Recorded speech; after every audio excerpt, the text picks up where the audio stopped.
बारिश की हल्की रिमझिम चल रही थी। कमरे में बस हल्की सी रोशनी थी। वो लड़का खिड़की के पास खड़ा था और लड़की पीछे से आकर उसके कंधे पर हाथ रख देती है। लड़के ने मुस्कुराकर उसकी तरफ देखा। तू हमेशा इतनी खामोश क्यों हो जाती है जब मैं पास होता हूँ?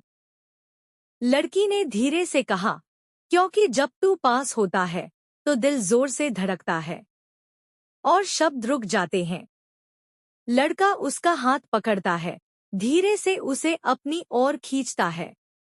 अब दोनों एक दूसरे की आंखों में देख रहे हैं।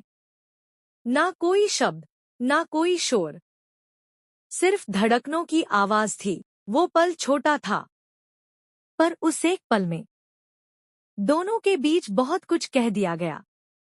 बिना बोले, सिर्फ महसूस करके।